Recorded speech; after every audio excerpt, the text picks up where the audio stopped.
So today we're going to be doing a strip down on the Bow M from the point of view camera. This is the air deck coming up. So you see I get my hand under the front and it's adhesive backed elastomer layer, about 10 mil thick. And this bow, it's done about 1,000 test rides. It's one of the early prototypes. So that air deck is going to be replaced. And really, the point of the strip down today is just to look through and see if there's anything untoward, anything that's suffered through those test rides. The events we go to, they tend to be pretty tough. So now I've set up the tool for an M4 bolt. That's 12 M4s holding down my tread plate I'm now undoing. I'm going to skip to the end here because frankly, we don't need to watch me undoing bolts. I'm using power tools today, but that's really so that I can rip through it a little quicker for you guys. And in general, Bow is an aluminium vehicle and we recommend using hand tools so you don't accidentally over torque or cross thread one of the fasteners. The great thing with Bow is almost all the fasteners on the vehicle drop into one of 2 or 3 different types, and that means you barely have to change tools. I'm keeping the exact same hex head on my driver here.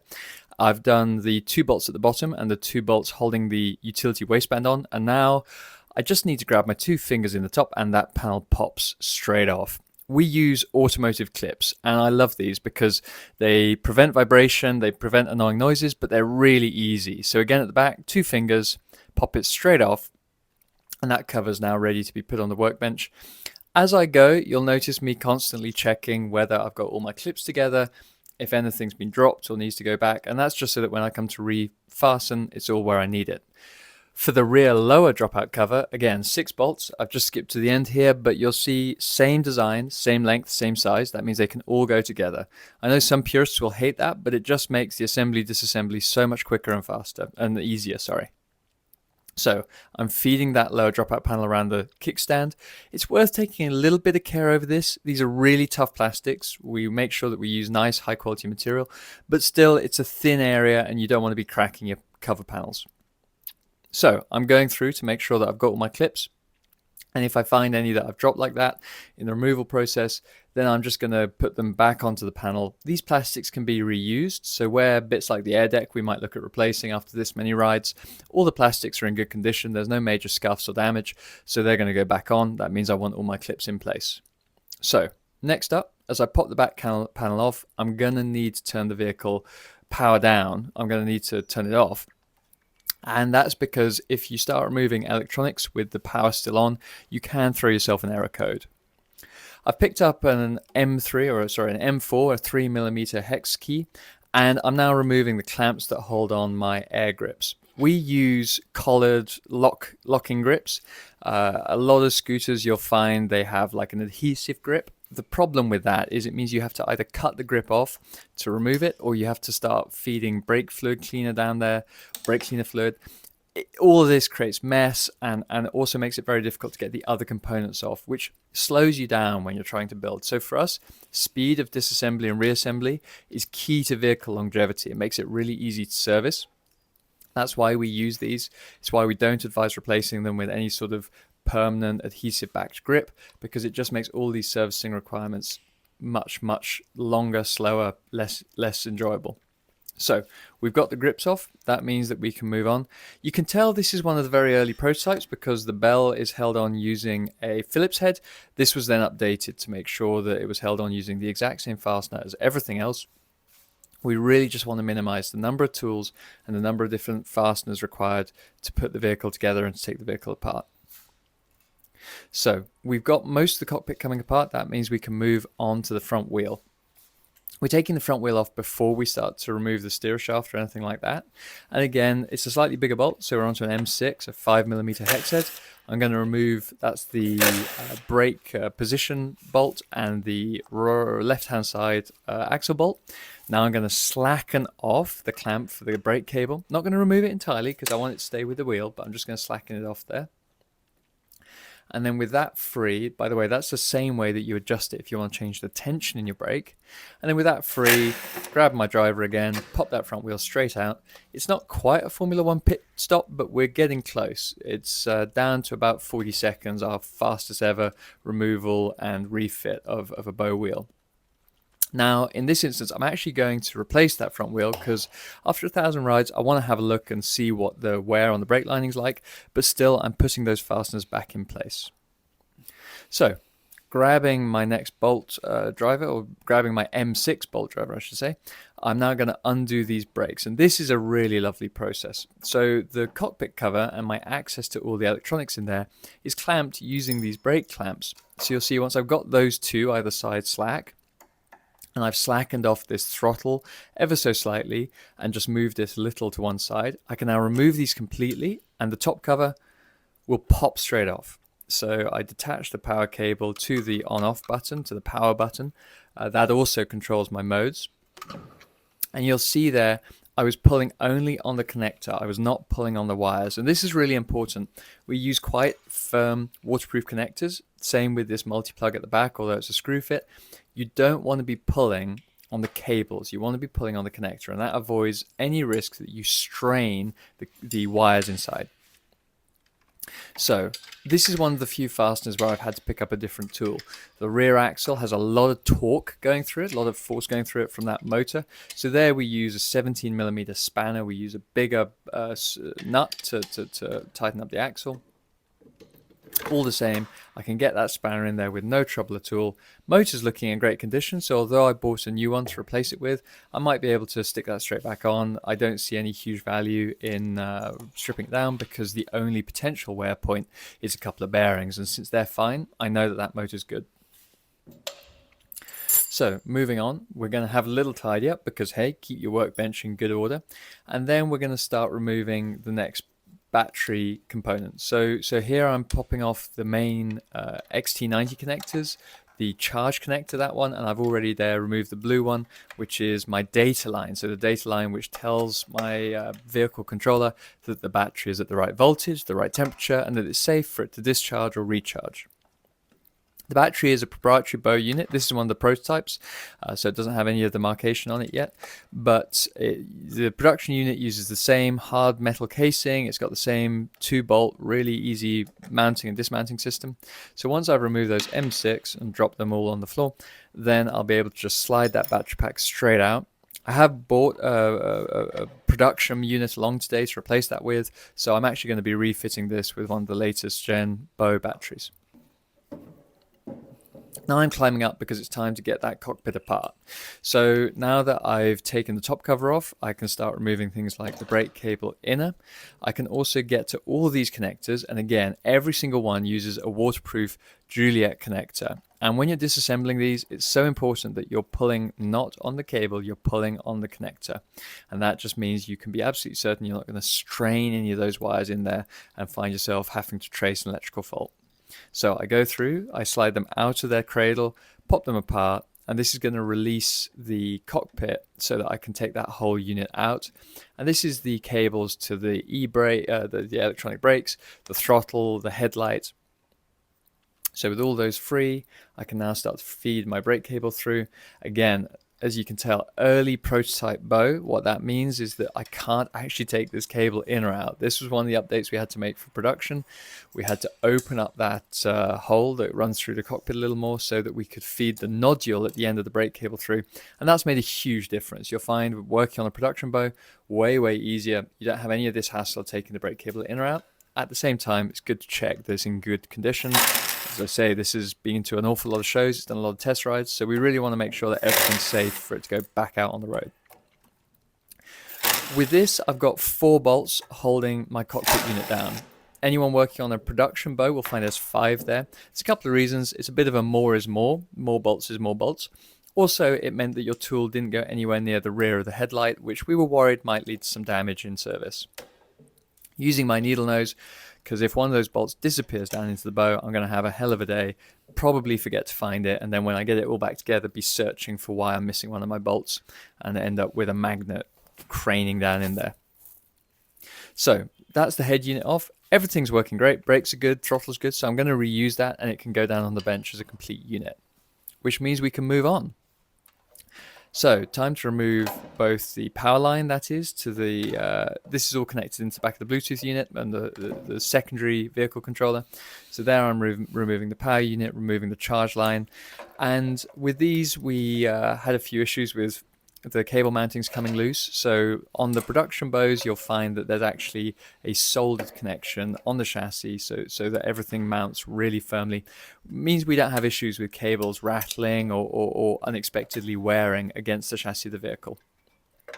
If you are putting it back together, make sure you use the little eyelets that we've given for cable ties to go through. Just keeps everything nice and neat, means that you're not going to have any unexpected wear and tear on the cables. That's the back unit off. I'm leaving it on the bench with the Bluetooth, but I will be updating that Bluetooth unit. And that means I can get back up to the top of the bow and start removing this top hat unit, as we like to call it. I think the two little bolts I've just undone there are the fiddliest on the whole of the bow vehicle. That's why I've got to get my needle nose out. But to their credit, they are at least the same size and length as the bolts that hold down the tread plate and everything else, which means I can put them all in the same pile, not have to worry about where everything goes in reassembly. So I'm going to pop down, remove the two, again, M4 bolts that hold the bottom of it on. And with those removed, same automotive fasteners means I can just get my fingers up underneath that panel, pop it backwards, and lift it straight off.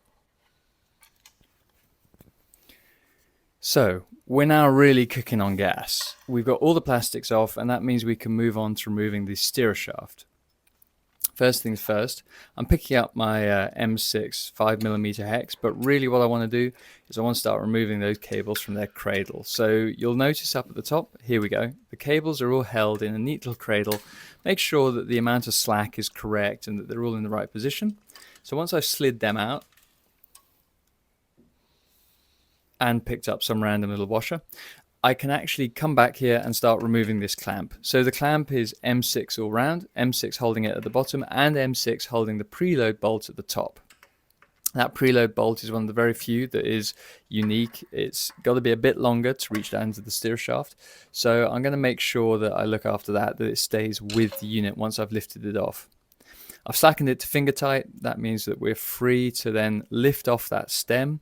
We'll feed the stem we'll feed the brake cable outer, I should say, back through the stem, and we're going to house it with the clamp so all that stays together. Pop that top bolt back in, and this is going to allow me to slip that steerer shaft straight out through the bottom. So I'll just give it a wiggle and help it to slide through, making sure that I collect the bearing crown and the split race at the same time, just because I don't want those to disappear anywhere. I really need them to be in place for reassembly. You'll see I've already slackened off the safe steer unit, so that steer shaft just slid straight out. Pop it on the bench. I'll do a quick inspection before it goes back together. I'll be making sure that the brake cable out is in good condition, making sure that there's no damage or loose bolts on the mudguard, any other reason why I might want to replace it. And at this point, I'm now ready to start removing the safe steer unit. So I'm tightening up the clamp there. I'm doing that so that it doesn't go missing as I'm popping the unit out through the chassis, I should say. And then I can grab my 5mm M6 hex, undo two bolts down in the bottom of the node. And with just these two bolts removed, safe steer is going to be ready to come out. The great thing is when all this goes back together, it's self-jigging. You don't need to worry about leaving it half loose before you slide the steer up. It'll all find its way to the right location without you really having to try. So that's my safe steer unit. That's actually a production safe steer, so that's going to go back in. It's all working right. The amount of help it's giving me is correct. And that means I can move on to lock and load. So here we got 4 bolts through the chassis. So lock and load is mounted in such a way that it cannot be torn out through the back of the chassis. It's actually mounted on the far side of that bulkhead. One of the neat features though is that when you do want to service it, it pivots out such that you don't have to remove all of this stuff before you can get lock and load. You just have to get the plastics off and then you can get to it. That unit's looking in good condition. It's sliding freely or rotating freely. The magnets are in place. Doesn't look too many signs of damage on it. So that's going to go back into bow off to the next test ride. Seems I've found a bearing that's in the wrong place. So we're going to tighten that up, tidy that up. and move on to the rear mudguard. So that's me once again pulling on the connectors, not on the cables, to get the mudguard power light, well, power and data in fact. And I can start to remove these M5 bolts that hold the main metal reinforcement, keep the mudguard in place. With those 4 removed, the mudguard is free. I can pop that down on the bench, and those M5 bolts, as I say, with Bo, we've tried to make sure that there aren't more than 3 or 4 different fastener types across the whole vehicle, so they can go down actually next to the same bolts that hold the headset on. They're the same length, the same size. You don't have to worry if you pick up one and put it back in a different place. So we're almost there now. Just starting to remove the final electrical components, and this motor controller or vehicle controller is the last thing to come out. So on these on these early prototype ones, you actually have to remove the bolts entirely. However, on the production units, we updated that, and it's one of the really good updates from a mechanic point of view, from a servicing point of view. You now only have to slacken off that bolt that I've just done deep down in the node. Makes it so much easier, and none of this kerfuffle of grabbing my needle nose and trying to retrieve that bolt. I can just slacken it off a couple of turns and remove that motor controller straight from the vehicle. So have a bit of a tidy up to keep my OCD in control, and we can slide the motor controller out, start to remove the looms. So doing a little bit of inspection as I go, just making sure that there's no wear and tear on the cables, that they've not been rubbing, having a little look at the connector ends as I go to see if anything's bent or damaged. Sometimes they do take a bit of working to get them apart. These are waterproof connectors, so they're designed to be a very tight fit. That means that you don't get water ingress into your cables, causing short circuits or corrosion. It does sometimes mean you need a bit of patience when it comes to taking the loom apart. One of the great things though on Bo is that the cables will feed through from both directions. So here you can see me pushing it down from the top. I can also feed it up from the bottom. And although it sounds like a small thing, on so many vehicles you'll find that there's only one way that the cable can pass through, and it makes the disassembly and reassembly a complete nightmare. This is one of the huge objectives for Bo. We want it to be the easiest vehicle in the entire category to service.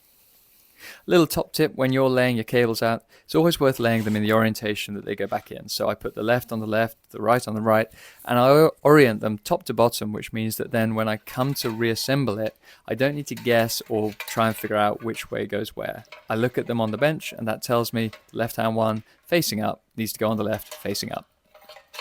So I've extracted most of the loom there from through the stereo, and that means I'm just about ready to take it all apart and pop my motor controller down on the bench. Left hand side loom going on the left of the pile. And I'm also going to take the opportunity just to make sure that I've done that correctly for the power unit, which runs up to the power button, because obviously it would be a shame to feed all that through, find that I've got the wrong end up there waiting for my top cover to come back. So there's my motor controller. This is a prototype unit, so I'm actually going to update that before we reassemble the Bo. And that's because these prototype ones came with a slightly different Bluetooth protocol, and they, as a result, won't work correctly with the Bo app. I want to make sure that when we go to the next show, that's not a problem, so I'm going to be replacing that motor controller.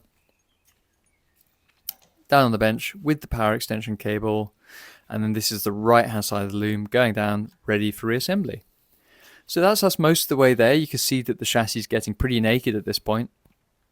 So the last thing I'm going to do, aside from having a bit of a tidy up of my tools and making me feel better about the state of the workbench, I'm going to grab some cleaning fluid, and I'm just going to go through that chassis with a fine-tooth comb, and I'm going to look for any sort of abnormalities, anything that's been damaged whilst it's been on test, make sure everything's in good order.